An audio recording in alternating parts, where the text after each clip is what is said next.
Alors salut à tous, ici c'est le Master Teacher Sorin. Je fais cette vidéo pour parler un peu de la difficulté qu'on rencontre à l'étranger en tant que jeune de s'en sortir financièrement. Alors comment est-ce qu'il faut éviter de finir pauvre? Vous savez, celui qui est intelligent, ce n'est pas forcément celui-là qui passe les examens. Celui qui est intelligent, c'est aussi celui-là qui sait apprendre les autres. Quand vous êtes têtu, vous voulez forcément expérimenter les choses pour apprendre. Mais quand on est assez intelligent, on n'est pas forcément têtu. On apprend de l'expérience des autres et on essaie de ne pas répéter la même chose. Ça va vous aider à gagner en temps. Alors, ce qui est vrai, c'est que c'est comme on le dit, hein, c'est vieux comme le monde. Pour ne pas être pauvre dans la vie, il faut avoir l'argent. Alors, comment est-ce qu'on fait pour avoir l'argent? Pour avoir l'argent, il faut trouver un travail. Très tôt dans ta carrière, si tu arrives à trouver un travail qui peut te rémunérer un salaire, c'est déjà très bien, c'est par là qu'il faut commencer. Mais il ne faut pas rester là. Minimum 20 ans à 25 ans, c'est là qu'on commence à faire des petits boulots pour gagner un peu, commencer à comprendre un peu ses failles et tout ça là. Sa façon de dépenser, sa façon de gérer l'argent et tout ça. Alors à partir de 25 ans, on devient assez mature pour ne plus se connaître en tout cas. On connaît comment est-ce qu'on dépense, on connaît comment est-ce qu'on veut vivre, donc on n'a plus trop de confusion et même que la personne peut devenir mariable. Alors si vous êtes assez mature, à 25 ans, vous trouvez votre compagne, votre partenaire qui a la même vision que vous. Alors vous pouvez vous lancer dans un partenariat, s'il faut le dire comme ça. Donc vous travaillez vous deux. Vous savez, si vous êtes jeune, vous pouvez encore travailler plusieurs boulots en même temps parce que le but c'est d'avoir plusieurs sources de revenus. Parce qu'avec un seul salaire, c'est presque impossible. Il y a des femmes qui se marient pour venir seulement rester à la maison. Ça, c'est une impossibilité quand même. Mais à 25 ans, je crois bien qu'une personne bien éduquée a déjà minimum une licence, peut travailler, peut être mariable et n'est pas forcément inutile dans la vie de quelqu'un. Vous savez, c'est aussi important de bien gérer votre temps. Donc à 25 ans, je pense que vous vous marier si vous êtes jeune et mature, assez mature. Mariez-vous, trouvez une personne qui est capable de vous apporter un plus. Mariez-vous avec une personne qui comprend que bon, à ton jeune âge, le temps est limité parce que d'ici là, vous allez mourir bientôt. Vous allez devenir, votre corps peut lâcher à tout moment. Maximum, s'il faut prendre peut-être 60 ans, l'âge de la retraite, mais vous pouvez tomber malade à tout moment. Et donc, le mieux serait de vous garantir l'épargne qu'il faut et les investissements qu'il faut qui, à un certain âge, peut-être 20 ans après, pourront vous servir de business pour ne pas pousser travailler encore parce que il peut arriver que vous n'êtes plus à mesure de travailler. Qu'est-ce qui va vous sauver? C'est votre épargne qui va vous sauver, c'est votre épargne d'investissement ou bien épargne de besoin qui va vous sauver. Donc, comprenez avec moi que avant même d'avoir des enfants, il faut trouver une femme. Bizarrement, c'est les femmes d'aujourd'hui aussi.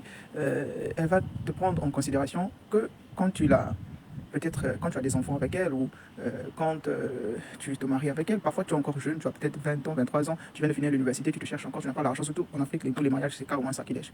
Et des fois, tu n'as pas les moyens pour ça, mais tu veux d'abord avoir des bases parce que c'est votre sécurité qui est là, c'est votre vie. Si vous êtes assez sérieux, c'est mieux même de ne pas penser au mariage. Mais vous avez un accord. Le mariage, c'est juste un document sur papier, mais le vrai mariage, c'est vous, c'est ce que vous vous dites, c'est ce que vous pensez dans votre tête. Bon, c'est encore, si vous voulez légaliser cela, vous pouvez toutefois dans des bonnes familles, ils ne vont pas vous taxer trop d'argent, qui vont peut-être vous ruiner. Mais si vous êtes dans votre famille, vous pouvez faire l'acte de mariage officiel sans pour autant faire les fêtes et tout ça là, juste pour officialiser votre union. Et que ça soit un peu sérieux. Vous rentrez dans cette atmosphère-là, vous épargnez moins pendant 10 ans si vous avez prévu d'avoir des enfants, parce que les enfants coûtent très cher. Vous prenez moins pendant 10 ans à votre jeune âge. Moi, je proposerais que de 20 ans, prenant de 25 ans à au moins 40 ans, il faut au moins travailler 2 à 3 boulots. Vous êtes encore jeune, vous pouvez travailler le soir, vous pouvez travailler le jour pour accumuler un peu plus d'épargne. Si votre partenaire aussi peut travailler, c'est très bien. Je conseillerais à un jeune homme de ne jamais épouser une femme qui ne peut pas travailler. Une femme qui est juste belle, ça ne sert à rien. Ça va juste, vous allez finir pauvre. Parce qu'elle va venir vous ruiner comme elle n'a pas. Donc, quand vous arrivez dans ce système-là, si vous voulez avoir des enfants peut-être après 10 ans, si vous êtes marié à 25 ans, vous pouvez avoir des enfants peut-être à 30 ans, 35 ans, parlez-moi pendant 5 ans.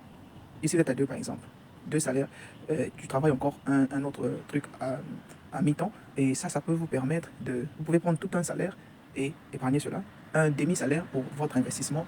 Vous allez avancer comme ça. Et dans 5 ans, vous aurez de l'argent qui peut vous permettre de vous occuper de l'enfant pendant 10 ans. Pendant plus de 10 ans même. Y compris l'école et l'éducation de l'enfant et tout ça là. Vous savez, la qualité actuellement, c'est aussi l'argent. Hein. Vous pouvez pas éduquer. Vous allez devoir acheter le temps. Parce que si vous êtes assez compétent, vous pouvez gagner peut-être 5 000 et payer 1 000 francs à la personne qui va garder l'enfant. Quand l'enfant va déjà un peu grandir. Bref, c'est important de travailler, d'avoir plus de revenus. Si vous ne pouvez pas investir à un jeune âge, travaillez plus que ça. Travaillez 3 boulots, 4 boulots. Avec votre femme aussi qui travaille, vous allez accumuler assez d'argent.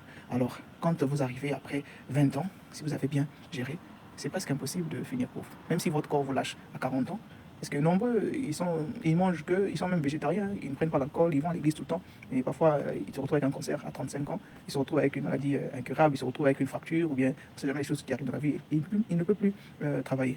Et donc, c'est crucial d'être avec une personne qui comprend. Le choix du partenaire est super crucial pour ne pas finir pauvre dans la vie. Maintenant, si vous avez la malchance de tomber dans un cas où vous êtes avec une personne qui ne veut pas travailler, qui ne comprend pas que être pauvre dans cette vie, c'est une malédiction, il faut fuir. pouvez tenter 10 ans maximum. Si vous vous rendez compte que vous êtes accompagné, vous savez quand vous êtes... Normalement, avant de se marier, il faut d'abord se tester. Il y a des gens qui n'ont rien fait de leur vie. Ils viennent s'associer avec vous pour vous rendre zéro, des multiples zéro. Alors si vous avez fait quelque chose de votre vie, c'est-à-dire qu'avant que la personne vous connaisse, la personne avait son épargne, la personne avait ses ambitions, vous venez là, vous avez gaspillé l'enfant, surtout pour les femmes, dès qu'elle tombe enceinte, si elle est mal accompagnée, elle devient femme de maison. Et puis bon, elle doit dépendre de l'homme, et parfois l'homme aussi est radin. Non seulement ça, en fait, il utilise ça comme moyen pour avoir un pouvoir sur elle, genre pour la dominer, pour faire ceci. Ça, c'est des connards.